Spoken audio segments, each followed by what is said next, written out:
The topic is the Tennessee Human Rights Commission, and of course we have with us the Executive Director of the Tennessee Human Rights Commission, Ms. Beverly Watts. And of course, Ms. Watts, before we had our first commercial break, we promised that we'd give you an opportunity to talk about some of the issues that the Tennessee Human Rights Commission is concerned with at this point. And I would imagine that whatever those issues are concerned in Tennessee will be of some real concern, perhaps all across the nation. So let's look at it from that perspective. Right. Now, let me give you just a little background in terms of how many cases and things.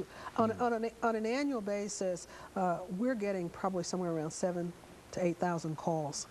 That means that somebody thinks they've been discriminated against. They'll call us or write us or stop by one of our offices and fill out a complaint form on the website. And then they'll come in and we'll determine whether or not it's valid. We'll determine whether or not we have to file it. We file about 700 cases a year in employment, another 150 in housing, and about 20 in public accommodations arena. So that's kind of what we did in 2006 based on our annual report. In addition to that, some things will refer to other agencies. So our staff is always answering questions, talking with the public, determining what, providing answers. So that's one of the big things we do. And sometimes people say, well, how many cases do you have? I said, that really does not really document the kind of work staff does. So we do a lot of work on the phone, a lot of information. When people come to us, we'll determine whether or not they're a member of one of the groups they've talked about, whether it's a race issue. Are they a member of that group? Was the decision within, did the action happen within 180 days? And that's critical because we have 180 days to file it unless it's continuing. An example of a continuing issue would be you work for a company and they continually discipline you, and they do it every 30 days. And you believe that you're being treated differently because of maybe your race, your age, or something. And every 30 days, you're being suspended. And that's a continuing violation, and sometimes that will occur.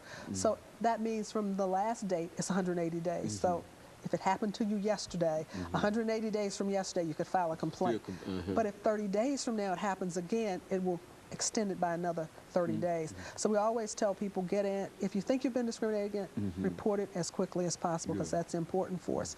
Other things in employment, failure to hire, failure to train, obviously dismissals, any kind of discipline whatsoever, failure to pay in an appropriate manner.